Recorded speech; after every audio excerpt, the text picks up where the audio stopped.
What's going on, Newborn Nation? Newbornkilik here, welcoming you to Game Boy Advance SP Blue Edition Creepypasta. Now you can tell this is going to be an amazing story already because it has Creepypasta in the name. And that's classy. That is the classy kind of stuff I am willing to be involved with. Anyway, let's get right into this story. It all started 53 years ago, back when I was a fully grown little boy. 3 dots. Already abusing that little 3-dot thing, huh? You're already gonna use one of those? It's the first sentence paragraph, you're already gonna use one? Okay.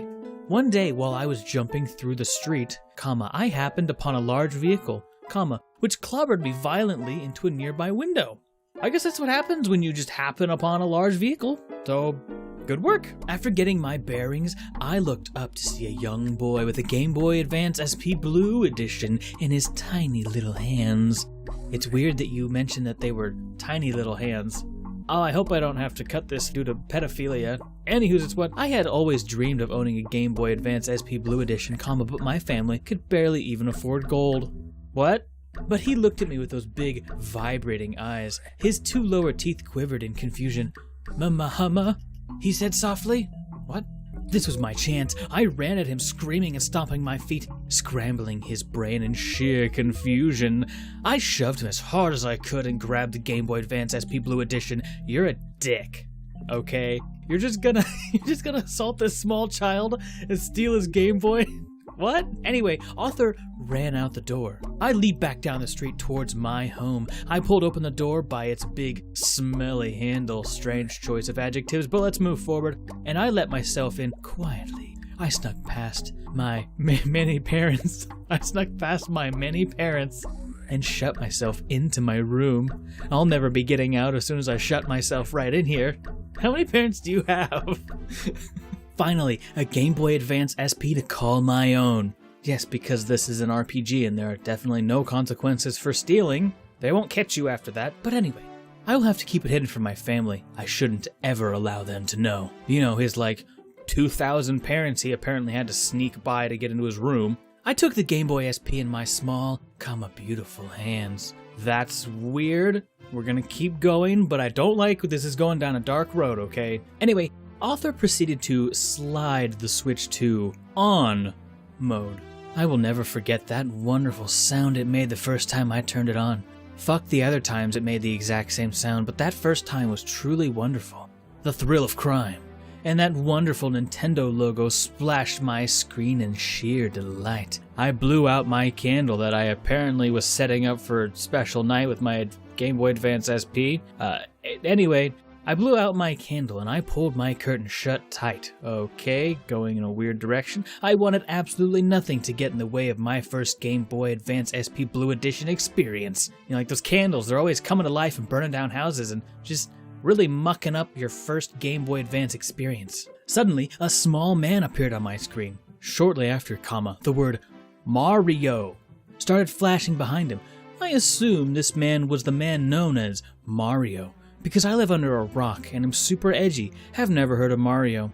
Oh, okay, and then he goes on, I had seen adverts showing him on the television. The title of the screen slowly lowered itself from the top of the screen, extra spooky. Super Mario and the Legend of the Stolen Game Boy Advance SP Blue Edition? My heart sank as I noticed a dead pixel in the lower left region of the screen. Beggars can't be choosers, I thought to myself. However, and I pressed the start button with my finger. You know, instead of your wiener, which is basically what this whole story's been hinting about. Maybe it seems absurd to some of you, but I'm getting some very creepy pedo-style vibes from this story. Maybe that's just me, but anyway, let's move forward. A vast landscape with clouds, bushes, and bricks appeared before my very eye. Surprised it wasn't your pretty little eye, you creep. And at the beginning of a sentence, you should know how I feel about that by now. And there he was, the familiar Mario. Man, I had grown to enjoy. You know, in the 5 or 10 seconds that I've actually had this game active, I've really grown to enjoy him. He seemed like a nice guy, you know, mustache and all. I envy that. I pushed left on the left button. Mario himself dashed to the left. Wow, interesting. Dust between his silly brown shoes filled the air. Amazed by his speed, I quickly pushed right to test his turning abilities. Ooh, I was not disappointed, comma, as Mario changed direction in a matter of seconds. Oh my god, what is this leading up to? But Author learned the other button functions as Author played. B allowed Mario to dash at high speeds, comma, similar to my own. Apparently Sonic's the one that got a hold of this cartridge. Sonic is kind of the dick that might actually push someone over and steal from a kid. He just always gave me that cool guy like, yeah, I'm better than you vibe, you know what I mean? A allowed him to leap so high in the sky that I screamed in fear that, perhaps, maybe he wouldn't come back down. Yet he always did, of course. Shut up, Author. Which engaged me in the game world even further. I quickly grasped the concepts of jumping large gaps, avoiding enemies, and climbing a big flagpole at the end of each level. Here we go again with more sexual tension. Can we stop? It's so unnecessary. I got to the 4th level without much problems. Nice grammar, but we'll let it slide. I looked into a nearby mirror and smiled at myself with one eyebrow raised. Ooh. Trying to seduce yourself now. Author said loudly, "Does this game think I'm not good? I can handle anything it throws my way." Aha! Ha! Ah! Aha!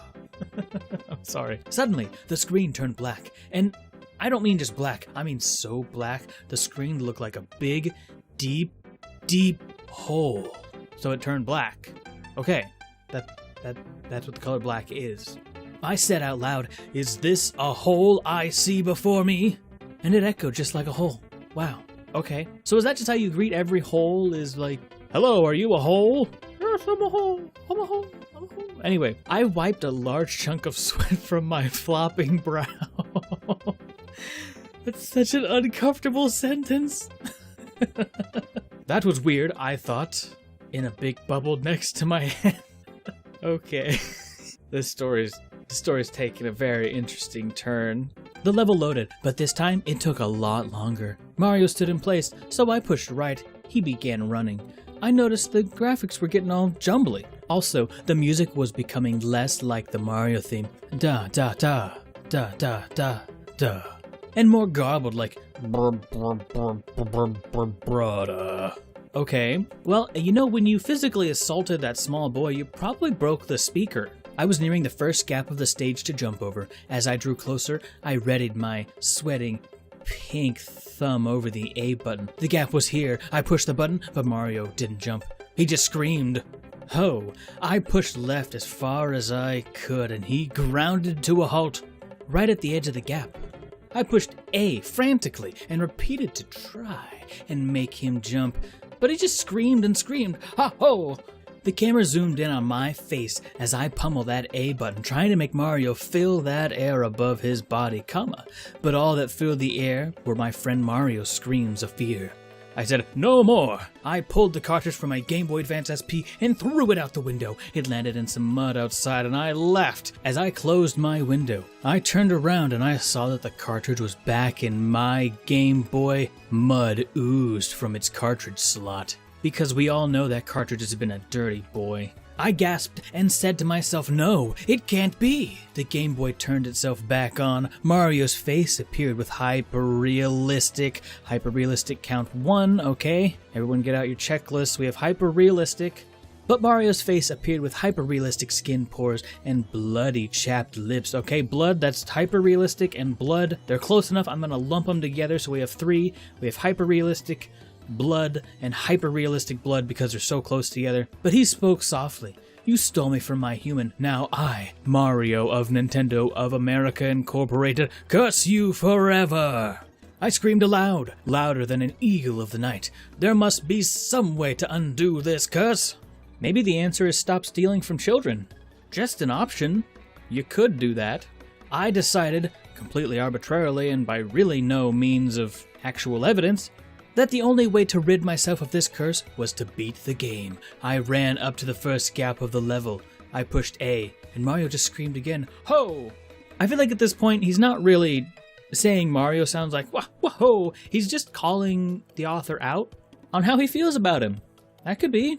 I fell into the hole, and Mario lost a life. This is when I noticed my skin began to rot and turn slightly green. "What on earth is happening, Mario?" I asked Mario. Which is a weird way to word that sentence because Mario is in the right there twice. It's not exactly the words you want to say there twice. But anyway, every life you lose, I will make you rot. Ha ha ha. Okay, Mario's a psychopath. I asked, how can I beat the game with only screams? I cannot jump at gaps by screaming. Fuck you, Mario said quietly. What? So basically what happened is that he sassed Mario up, and Mario's just like, nuh-uh, middle finger right there. Anyway, Arthur screamed, "Ho!" I decided not to beat the game in fear of me rotting. I decided that I was going to do the right thing. I ran out of my room, pushing my feeble mother out of the way in the hallway. I ran down the street to the boy's house. Thunder bellowed, and rain pitter-pattered on my crying face.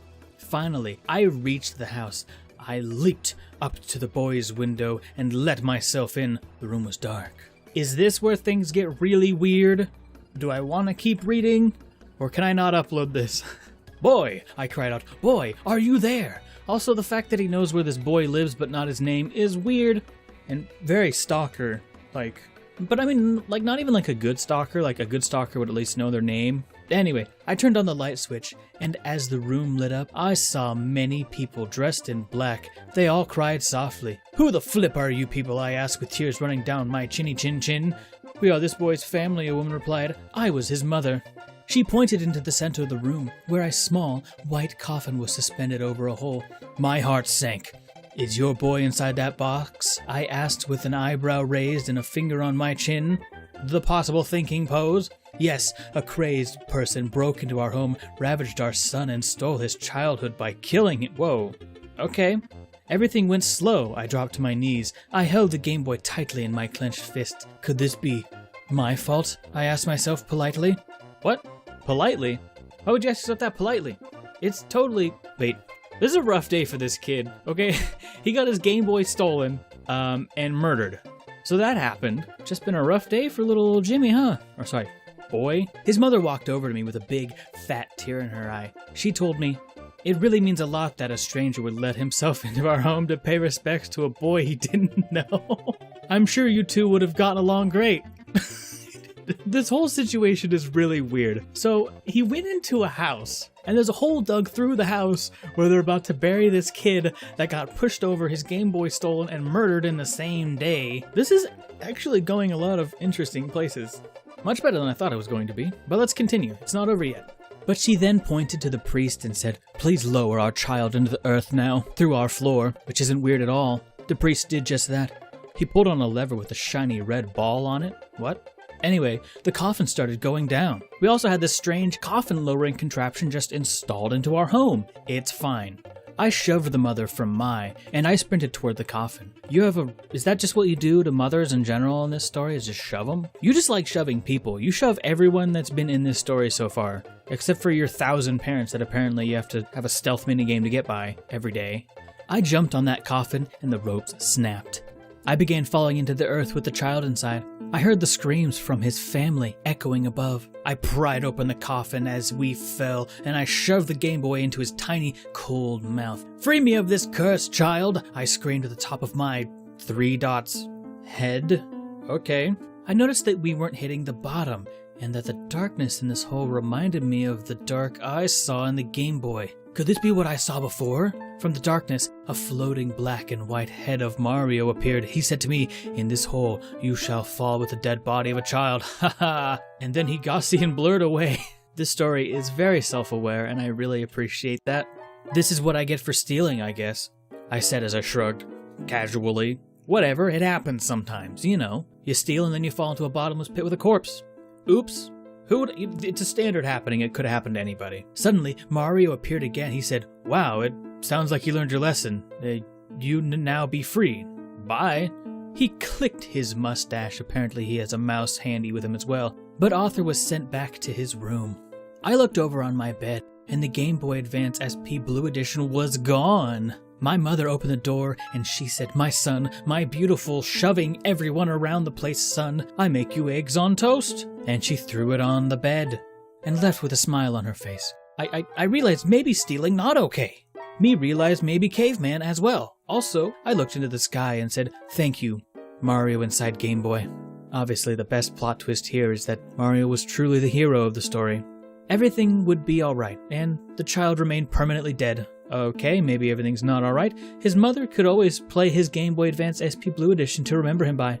Thanks to me. So, a lot actually happened in this story, and I didn't hate it. This was a really pretty funny story. It's very obvious that the person that wrote this knows what is going on and is not taking anything seriously, which is perfect for a creepypasta. Like, there are a lot of creepypastas that obviously aren't taking themselves seriously, but they're also not really stories. But this is kind of an actual story. Like, it actually tells a story from beginning to end. There's a moral, there's a high point, there are low points, there's a nice arc, and it's not half bad. I actually almost just completely overlooked this, but there were so many decent points during the story that actually made me laugh because I was just not expecting them. So anyway, this is actually a pretty good story. Thank you so much for watching all the way to the end. It helps me out an awful lot. I'd like to give a quick shout out to my patrons, George Kasner III, Mark Comer, and Emai. Thank you so much for supporting me on Patreon. I greatly appreciate it. And if you would also like to support me on Patreon, I would be eternally grateful. And a link to that will be on screen and in the description. Anyway, I'm Newbornkilik, and I will see you in the next one. I'm out.